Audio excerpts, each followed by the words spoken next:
World news के sponsor हैं स्वागत, अदरक, लहसुन और मसाले 100% प्योर एंड हाइजीनिक। अस्सलाम वालेकुम, आदाब। मैं हूं खलील फरहत। हेडलाइंस के साथ शुरू करते हैं वर्ल्ड न्यूज़। कोरोना के ख़त्म होने के मुमकिन आसार। अमेरिका और कई यूरोपीय ममालिक में उठाई जा रही हैं कोरोना की पाबंदियां। 2.5 साल बाद जल्द ही कैद खाने की तरह जिंदगी गुजारना हो जाएगा बंद। लोग आज़ाद फिजा में ले पाएंगे सांस।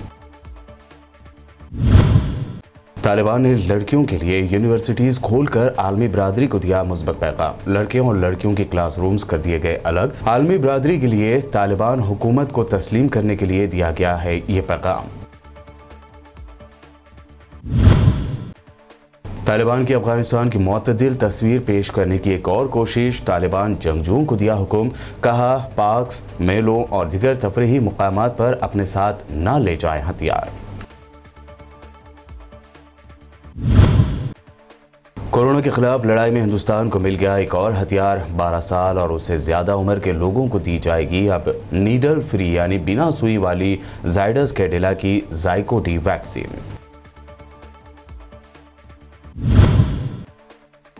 कर्नाटक में हिजाब के लिए लड़ाई लड़ रही तालिबात के खिलाफ अब मुखालिफिन ने उठाया कदम। गले में भगवा शॉल डालकर कॉलेज आए चंद तलबा। कर्नाटक हाईकोर्ट से हिजाब पहनने की लड़कियों को इजाज़त देने की रिट पिटीशन हुई दायर। और लोकसभा में राहुल गांधी के 2 इंडिया के बयान पर सोशल मीडिया करने लगा है ट्रेंड। अमीरों और गरीबों वाले 2 हिंदुस्तान को लेकर बीजेपी पर लगा रहे हैं निशाना। कई शख्सियात ने राहुल गांधी की जमकर तारीफ की। और पेश खबरों की तफसीर। पिछले करीब 2 ता 2.5 सालों से दुनिया भर में आम जिंदगी को बर्बाद कर देने वाले और लोगों की आज़ादी छीन लेने वाले कोरोना वायरस का दम अब टूटता जा रहा है। चेहरे पर मास्क लगाए बगैर अवामी मकामात पर जाने, एक दूसरे से खुलकर गले मिलने, तकरीबात में आराम से शिरकत करने के मनाजिर अब यूरोप और अमेरिका में बतदरीज आम होते जा रहे हैं। कई मुल्क आहिस्ता आहिस्ता कोरोना वबा से मुंसलिक पाबंदियाँ नरम कर रहे हैं, जिनका ख्याल है कि ओमिक्रॉन अपनी बुलंद तरीन सतह पर पहुंचने के बाद अपने खात्मे की जानिब बढ़ रहा है। कोरोना वायरस की आलमगीर वबा को फैले हुए तकरीबन 2 साल का अरसा हो चुका है, जिसमें इंतहाई तेज रफ्तारी से फैलने वाला वेरिएंट ओमिक्रॉन भी शामिल है। आदाद शुमार ये जाहिर करते हैं कि सिर्फ 10 हफ्तों में ओमिक्रॉन ने 9 करोड़ लोगों को मुतासिर किया, जबकि इससे पहले साल 2020 में कोरोना वायरस के दिगर वेरिएंट्स ने 1 साल की पूरी मुद्दत के दौरान इतने ही लोगों को अपना टारगेट बनाया था। अमेरिका के कई शहरों में मकामी हक्काम स्कूलों और पब्लिक ट्रांसपोर्ट के अलावा बाकी मकामात पर चेहरे के मास्क की पाबंदियां उठाई जा रही हैं। ताहम न्यूयॉर्क में इस इक़दाम को अदालत में चैलेंज कर दिया गया। इसी तरह इंग्लैंड, फ्रांस, आयरलैंड और नीदरलैंड समेत कई यूरोपीय कंट्रीज़ में पाबंदियां जो कोरोना वायरस को लेकर लगाई गई थी उसमें भी अब नरमी बढ़ती जा रही है। नॉर्वे ने 10 से ज़्यादा अफराद के इज्तिमा, सोशल डिस्टेंसिंग रखने समेत कई पाबंदियों में नरमी का ऐलान कर दिया है। नॉर्वे की वजारत सेहत ने कहा है कि अब वक्त आ गया है कि हम अपनी मामूल की जिंदगियों की जानिब वापस लौट जाएं। इसी तरह डेनमार्क ने भी ज़्यादातर पाबंदियां ख़त्म कर दी हैं। यूरोपीय ममालिक में ओमिक्रॉन वेरिएंट के बढ़ते केसेस के दरमियान कोरोना से मुतालिक पाबंदियां हटाई जाना इस बात की जानिब इशारा करता है कि दुनिया भर में तबाही मचाने वाला ये कोरोना वायरस जल्द ख़त्म हो जाएगा। तालिबान की तरफ से अफगानिस्तान का कंट्रोल संभालने के बाद मुल्क में बाद सरकारी यूनिवर्सिटियां आज पहली मरतबा खुल गई हैं। तालिबान ने भी बड़ी तादाद में क्लासों में हिस्सा लिया। ताहम हुकाम का कहना है कि लड़के और लड़कियों की क्लासरूम अलग अलग कर दिए गए हैं। तालिबान के इख्तिदार संभालने के बाद ज़्यादातर सरकारी यूनिवर्सिटियां और सेकेंडरी स्कूल्स बंद कर दिए गए थे, जिससे ये खदशात पैदा हुए थे कि ख़वातीन को मुल्क में तालीम से महरूम कर दिया जाएगा। साल 1996 से लेकर साल 2001 तक जारी रहने वाले तालिबान के साबिक़ दौर हुकूमत में ख़वातीन को तालीम हासिल करने की इजाज़त नहीं थी। बहरहाल तालिबान ने ख़वातीन की तालीम के सिलसिले को बरकरार रखते हुए कुछ तब्दीलियाँ की हैं, ताहम उनको तालीमी सरगर्मियों को उनकी बहाल कर दिया गया है। दूसरी जानिब तालिबान के तर्जुमान ने ऐलान किया है कि तालिबान जंगजू यानी तालिबान फाइटर्स तफरीह गाहों में अपने साथ हथियार लेकर ना जाएं। एक एतबार से ये नया हुक्म दुनिया के सामने अफगानिस्तान की मुतदिल तस्वीर पेश करने की एक और कोशिश करार दी जा सकती है। तालिबान जंगजुओं की अक्सरियत तकरीबन 20 साल से हमावक्त जंग के लिए तैयार रहती थी। अब अगस्त में अफगानिस्तान में तालिबान की हुकूमत आने के बाद उन्हें ज़रा फुर्सत मिली है तो वो जत्थों की शक्ल में यानी ग्रुप्स की शक्ल में तफरीही मुकामात, पार्कों और मेलों का रुख कर रहे हैं और वहाँ पर खेलों से लुत्फ़ अंदोज़ हो रहे हैं। तालिबान के तर्जुमान ज़बीहुल्लाह मुजाहिद ने अपने ट्विटर पैगाम में कहा कि इस्लामी अमारात के मुजाहिदीन को तफरीही मकामात पर हथियार ले जाने की ममानियत कर दी गई है। उन पर लाजिम है कि वह तफरीही पार्क्स के तमाम ज़ाब्तों की पूरी तरह पाबंदी करें। तालिबान के अगस्त में इख्तिदार संभालने के बाद मौजूदा अफगान इंतज़ामिया की कोशिश है कि वह दुनिया के सामने अपना मुतदिल और कानून के पाबंद होने का तासुर पेश करें। तुर्की के सदर रजब तैयब एर्दोगान का कहना है कि तुर्की किसी सूरत रूस और यूक्रेन के दरमियान जंग नहीं चाहता, बल्कि हम चाहते हैं कि ये मसला आपस में बातचीत से ही हल हो जाए। सदर एर्दोगान ने तराबज़न शहर में एक यूथ फेस्टिवल से खिताब करते हुए कहा कि हम रूस और यूक्रेन के दरमियान जंग के ख्वाहिशमंद कभी नहीं हो सकते, क्योंकि इससे इलाकाई सलामती को भी यानी तुर्की की सलामती को भी खतरा लाहक हो सकता है। नेटो इत्तेहादी मुल्क की हैसियत से हम ऐसा कभी नहीं चाहेंगे। उम्मीद है कि हम इस मसले को बातचीत से हल कर लें। सदर एर्दोगान ने मजीद बताया कि इस महीने वो यूक्रेन जाएंगे और जल्द ही रूसी सदर व्लादिमीर पुतिन से भी मुलाकात करेंगे। अलावा अजीज तुर्क सदर ने मुतादिद बार कहा है कि वो दोनों कंट्रीज़ के मुज़ाकरात तुर्की में करवाने के लिए तैयार हैं और सालिस का किरदार भी अदा करने के लिए तैयार हैं। अमेरिकी डिफेंस डिपार्टमेंट पेंटागन ने बताया है कि सदर जो बाइडन इस हफ्ते नॉर्थ कैरोलिना की रियासत में वाक़े फोर्ट ब्रिगेड से तकरीबन 2000 फौजी पोलैंड और जर्मनी भिजवा रहे हैं, जबकि जर्मनी में मौजूद अंदाज़न 1000 फौजियों को रोमानिया रवाना किया जाएगा। एसोसिएटेड प्रेस के मुताबिक पेंटागन के प्रेस सेक्रेटरी जॉन कर्बी ने बताया कि अमेरिका की तरफ से मशरक़ी यूरोप में तैनात के लिए फोर्सेस के भिजवाए जाने का मकसद अमेरिका और इत्तेहादियों की दिफाई पोजीशन को मुस्तहकम करना है। उनके बकौल ये फौजी यूक्रेन में दाखिल नहीं होंगे। इससे पहले सदर जो बाइडन भी ये बात कह चुके हैं कि वो रूस के किसी हमले को रोकने में मदद के लिए अमेरिकी फ़ौज को यूक्रेन में तैनात नहीं करेंगे। ताहम अमेरिका यूक्रेन को अपने डिफेंस के लिए हथियार फराहम कर रहा है। अमेरिका की जानिब से फ़ौज भेजने का ये कदम ऐसे में सामने आया है जब यूक्रेन की सरहदों पर रूस की फ़ौज की तैनाती को लेकर खित्ते में हालात कशीदा बने हुए हैं।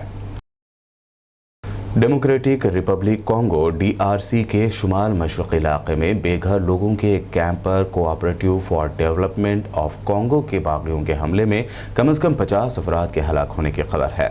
बता दें कि कॉन्गो में फिर एक मरतबा बदअमनी पैदा हो गई है और आए दिन यहाँ बागियों के हमलों में आम शहरियों की हलाकतें होती जा रही हैं। मुकामी ज़राए के मुताबिक कोडेको बागियों ने मंगल के रोज़ डजेगो के इलाके में बेले गांव में भी बेघर होने वाले लोगों के लिए मुख्तस जगह पर हमला किया। बागियों के इस हमले में 50 शहरी मारे गए हैं। इसराइली मीडिया के हवाले से ईरान ने खबर दी है कि गरब उर्दन में एक इसराइली हेलीकॉप्टर हादसे का शिकार हो गया है। रिपोर्ट के मुताबिक इसराइली हुकूमत का एक हेलीकॉप्टर नाबलस के इलाके हैतमार में गिरकर तबाह हुआ। अभी तक तबाह होने वाले हेलीकॉप्टर के पायलट और क्रैश हो जाने की वजह सामने नहीं आई है। तबाह होने वाला हेलीकॉप्टर इसराइल की फ़ौज के मेडिकल डिपार्टमेंट से बताया गया है। कहा जा रहा है कि हेलीकॉप्टर समंदर में गिर गया था। इस दरमियान इसराइली हुकूमत की जानिब से भी इस खबर के बारे में कोई वजाहती या तरदीदी बयान सामने नहीं आया है। जनवरी के दौरान मकबूजा बैतुल मुक़द्दस और उसके मज़ाफ़ात से तकरीबन 220 फ़लस्तीनियों की क़ाबिज़ इसराइली पुलिस के हाथों गिरफ्तारी की रिपोर्ट सामने आई है। रिपोर्ट के मुताबिक गिरफ्तार अफराद में बच्चे और ख़वातीन भी शामिल हैं। मंगल को जारी होने वाली एक रिपोर्ट में नेटवर्क ने बताया कि गिरफ्तारी और पूछताछ के दौरान क़ाबिज़ फोर्सेस की तरफ से कुछ ज़ेरे हिरासत अफराद को मारा पीटा गया और उनके साथ बदसलूकी की गई, जिनमें से कुछ को रबर की गोलियों का निशाना भी बनाया गया। निशानदही की गई है कि कुस में बर्फबारी के दिनों में सबसे ज़्यादा तादाद में फ़लस्तीनी हिरासत में लिए गए। क़ाबिज़ पुलिस ने 30 जनवरी को 27 फ़लस्तीनियों को हिरासत में लेने की तस्दीक की। 3 दिनों के दौरान हिरासत में लिए गए फ़लस्तीनियों की तादाद 74 हो गई है।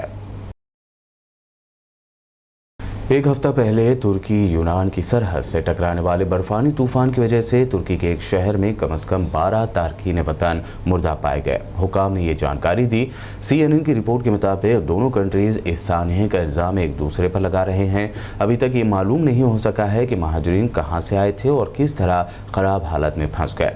खबरों के मुताबिक तुर्की के वज़ीर दाखिला सुलेमान सोयलोन ने धुंधली तस्वीरें ट्वीट की हैं, जिनमें कम से कम 8 अफराद की लाशें दिखाई जा रही हैं जो छोटे कपड़ों में कीचड़ में पड़े हुए थे। उन्होंने कहा कि यूनानी सरहदी यूनिट ने 22 में से 12 तारकीन वतन को वापस धकेल दिया। उनके कपड़े और जूते उतार लिए गए, जिसकी वजह से वो ठंड के बाद जाँ बहक हो गए।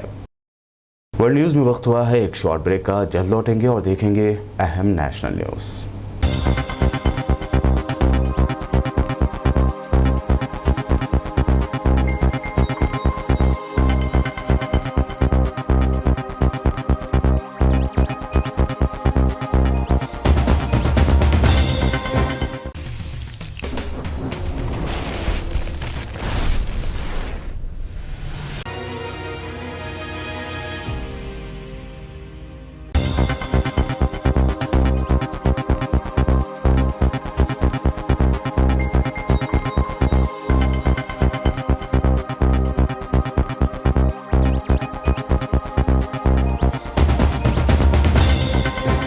ब्रेक के बाद आइए अब देखते हैं अहम नेशनल न्यूज़। कोरोना के खिलाफ लड़ाई में हिंदुस्तान को एक और हथियार मिल गया है। मुल्की कंपनी जायडस कैडिला ने अपनी कोरोना वैक्सीन जाइको डी की सप्लाई शुरू कर दी है। ये वैक्सीन 12 साल और उससे ज़्यादा उम्र के लोगों को दी जाएगी। हालांकि हिंदुस्तान में अभी इसे 18 साल से ज़्यादा उम्र के लोगों को लगाया जा रहा है। इस वैक्सीन की खास बात यह है कि इसमें सुई का इस्तेमाल यानी नीडल का इस्तेमाल नहीं होगा, यानी ये वैक्सीन नीडल फ्री वैक्सीन है। इसे बिना सुई के ही दिया जाएगा। इसके अलावा ये वैक्सीन 3 डोज वाली है, जो इसे बाकी वैक्सीन से अलग बनाती है। जायडस कैडिला की वैक्सीन जाइकोव डी को मरकजी हुकूमत ने पिछले साल अगस्त में ही मंजूरी दे दी थी। हालांकि अब तक इस वैक्सीन का इस्तेमाल नहीं हो पाया। कर्नाटक के भद्रावती के गवर्नमेंट फर्स्ट ग्रेड कॉलेज में लड़कियों के हिजाब पहनने पर कुछ तालिब इल्मों ने उनकी मुखालफत की है। बता दें कि कॉलेज में तलबा ने भगवा शाल पहनकर एहतजाजी मुजाहरा किया। वहीं उसको लेकर प्रिंसिपल MG उमाशंकर ने कहा कि यूनिफॉर्म की बात करें तो कॉलेज में सब एक जैसे हैं, इसमें कोई भेदभाव नहीं है। कॉलेज में हिजाब पहनने को लेकर जारी तनाज़े के दरमियान इसी तरह का एक मामला कुंडापुर में भी सामने आया है। बता दें कि कर्नाटक के उडुपी ज़िले में वाक़ एक सरकारी ख़वातीन कॉलेज की तालिबा ने कर्नाटक हाई कोर्ट में एक रिट पिटीशन दायर की है, जिसमें क्लासरूम के अंदर हिजाब पहनने का हक देने की दरख्वास्त की गई है। ये दरख्वास्त तालिबा रेशम फारूक ने दायर की है। दरख्वास्त गुजार ने कहा है कि तालिबात का हिजाब पहनने का हक आइन के आर्टिकल 14 और 25 के तहत दिया गया बुनियादी हक है और ये इस्लाम के तहत एक ज़रूरी अमल है। दरख्वास्त गुजार ने दरख्वास्त की है कि इसे और उसके दिगर हम जमात लड़कियों को कॉलेज इंतज़ामिया की मुदाखलत के बगैर हिजाब पहनकर क्लास में बैठने की इजाज़त दी जाए। दरख्वास्त में ये भी कहा गया है कि कॉलेज ने 8 तालिबात को मज़हब इस्लाम की पैरवी करने की इजाज़त नहीं दी। इसमें कहा गया कि चूँकि ये तालिबात हिजाब पहने हुई थी, इसलिए उन्हें तालीम के बुनियादी हक से महरूम रखा गया।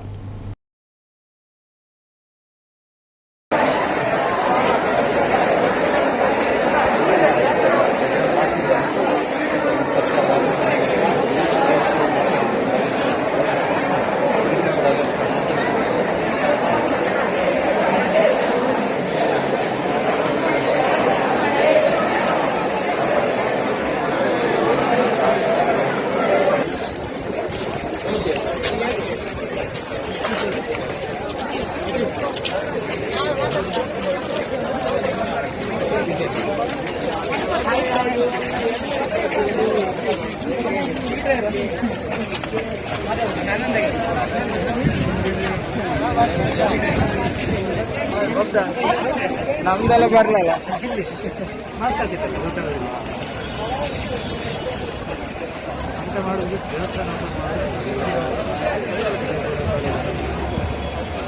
कांग्रेस के साबिक कौमी सदर राहुल गांधी ने लोकसभा में मोदी सरकार पर कई गंभीर इल्जाम लगाते हुए जमकर तनकीद की। राहुल गांधी ने पीएम मोदी पर तनकीदी हमला करते हुए कहा कि चीन और पाकिस्तान को एक साथ लाने और जम्मू और कश्मीर में बड़ी सियासी गलती कर बैठे हैं पीएम मोदी। बीजेपी की क़यादत वाली मरकजी हुकूमत पर राहुल गांधी ने कहा कि हिंदुस्तान हर तरफ मुखालिफिन से घिरा हुआ है और इस इलाके में अलग थलग पड़ गया है।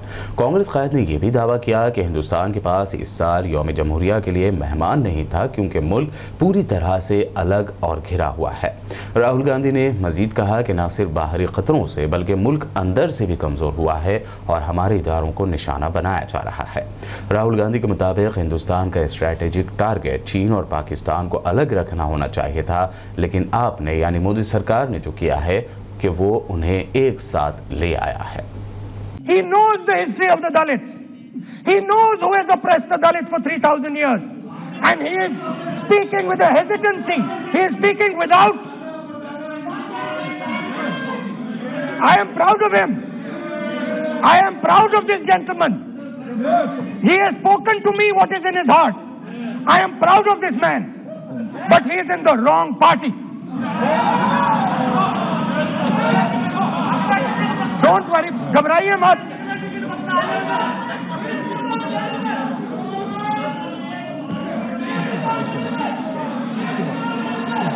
नहीं, बीच में नहीं, बीच में नहीं, वो बीच में थोड़ी बोलेंगे, बाद में। No. Look, Speaker sir, I am a democratic person. I will allow him to speak. ये सुनो, एक मिनट, ये आप किसी को इजाजत नहीं दे सकते, ये अधिकार मेरा है। प्लीज बैठ जाइए।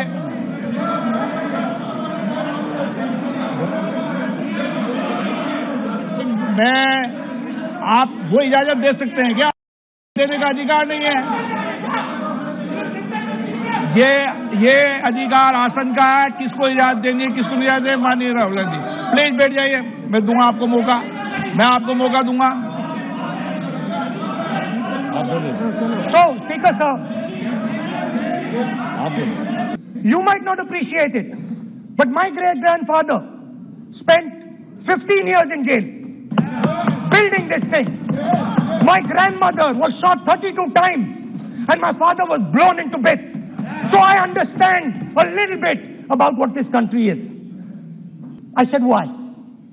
He said, Rahulji, a delegation of Manipuris, political leaders, senior leaders went to see the Home Minister. Outside his house, we were told to take off our shoes. And when we went inside his room, we found that the Home Minister was wearing his chappals. What does this mean?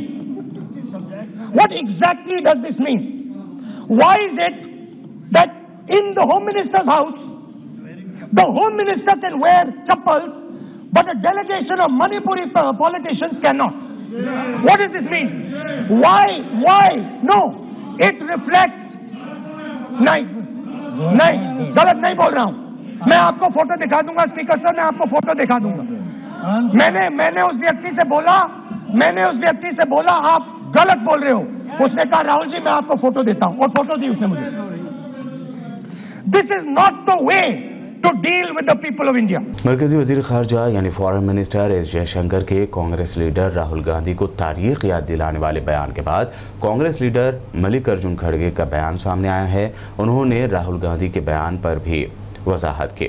Mallikarjun खड़गे ने कहा कि हुकूमत से पहले भी Jaishankar service में थे, तब ऐसा नहीं कहा गया। खामियों को उजागर करना ही अपोजिशन की जिम्मेदारी है।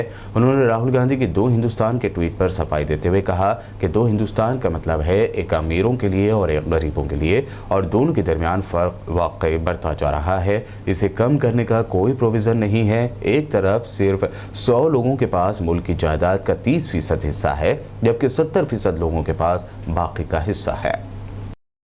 दिल्ली के सीएम अरविंद केजरीवाल ने गोवा में दावा किया कि अगर आम आदमी पार्टी की हुकूमत बनती है तो हमारी जानिब से दी जाने वाली सहूलतों से आपके लाखों रुपए बचेंगे। साथ ही उन्होंने कांग्रेस और बीजेपी के वोटर से कहा कि सिर्फ एक बार हमें वोट देकर देखिए। मैं सबसे अपील करता हूं, आम आदमी पार्टी की सरकार बनेगी, हर परिवार को 5 साल में कम से कम 10 लाख रुपए का फायदा होगा। कैसे? हम आपकी बिजली फ्री करेंगे, हम आपका पानी फ्री करेंगे, आपके बच्चों को अच्छे स्कूल बना के अच्छी से अच्छी शिक्षा फ्री में देंगे, हर परिवार को पूरा मेडिकल बेनिफिट्स फ्री में मिलेंगे, सारा इलाज फ्री में होगा। आप हर बेरोजगार को 3,000 रुपये महीना बेरोजगारी भत्ता मिलेगा और हर महिला को 1,000 रुपये पर मंथ मिलेंगे। ये सारा मिला के अगर कैलकुलेट करें तो 2 लाख रुपए साल के बनते हैं और 5 साल में 10 लाख रुपए तक का हर परिवार को फायदा होगा। इसीलिए फिर से मैं अपील करूंगा सभी कांग्रेस के, बीजेपी के, सभी पार्टियों के वोटर्स, सपोर्टर्स से कि आप लोग अपनी अपनी पार्टी में रहिए। मैं छोड़ने को नहीं कह रहा, एक बार इस बार सब लोग मिलके झाड़ू का बटन दबा दीजिए। यूपी में समाजवादी पार्टी और आरएलडी इत्तेहाद की हुकूमत बनने का दावा करते हुए अखिलेश यादव ने कहा कि बीजेपी का यूपी से सफाया हो जाएगा। साथ ही उन्होंने यूपी की आवाम से एसपी की हुकूमत बनने पर 300 यूनिट बिजली फ्री समेत कई वादे किए। नहीं है वो, इसलिए मैं कह सकता हूं ये चुनाव किसानों के मान सम्मान का चुनाव ही है। इस बार जनता ने तय किया है, भाईचारा बनाम भारतीय जनता पार्टी चुनाव है। लगातार हम लोग जगह जगह जा रहे हैं, जनता से अपील कर रहे हैं और जो समर्थन मिल रहा है उस समर्थन से मैं कह सकता हूं सहयोग जो मिलने जा रहा है, इस बार ऐतिहासिक जीत आरएलडी और समाजवादी पार्टी के गठबंधन की होने जा रही है। इतना बहुमत, इतना समर्थन कभी नहीं दिखाई दिया होगा जितना इस बार दिखाई दे रहा है। इसलिए ये जाने वाले लोग हैं, नई सरकार आने वाली है। मैं भरोसा दिला सकता हूं कि जो घोषणाएं की हैं, जो संकल्प लिया है कि सरकार बनने के बाद घरेलू बिजली 300 यूनिट माफ होगी, बिल नहीं आएगा, साथ ही साथ सिंचाई मुफ्त होगी किसानों की, और बहुत पुरानी कर्मचारियों की मांग कि ओल्ड पेंशन बहाल हो। समाजवादी सरकार और आरएलडी और गठबंधन की सरकार बनने के बाद पुरानी पेंशन बहाल होगी, कर्मचारियों की मदद करने का काम करेंगे। यूपी के हसीनापुर में सदर मजलिस इत्तेहादुल मुस्लिमीन बैरिस्टर असदुद्दीन ओवैसी ने खिताब करते हुए मायावती, अखिलेश यादव समेत बीजेपी को शदीद तनकीद का निशाना बनाया। उन्होंने कहा कि अब पार्लियामेंट में मजलिस के 2 एमपी हैं, अगर उनकी तादाद बढ़ जाएगी तो मजलूमों की आवाज़ पार्लियामेंट में जोर शोर से मजीद उठाई जा सकती है। मेरे अजीज दोस्तों और बुजुर्गों, मेरे भाइयों, नौजवान साथियों, मेरे बुजुर्गों, मेरे ताल्लुक से बहुत सी बातें की जाती है। बीजेपी कहती है कि ओवैसी समाजवादी का बी टीम है, समाजवादी बीएसपी कहती है ओवैसी बीजेपी का बी टीम है। मैं लोगों से कह रहा हूँ, याद रखो, दुनिया की कोई ताकत व दौलत असदुद्दीन ओवैसी के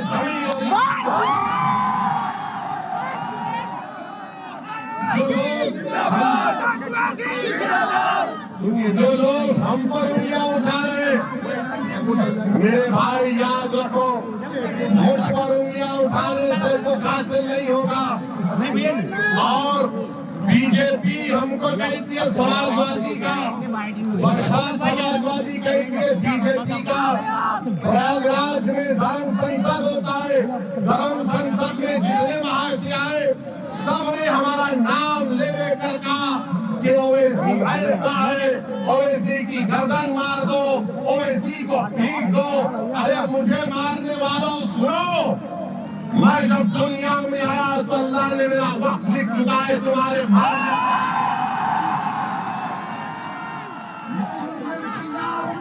मजलूमों के लिए लोग मेरे भारत में।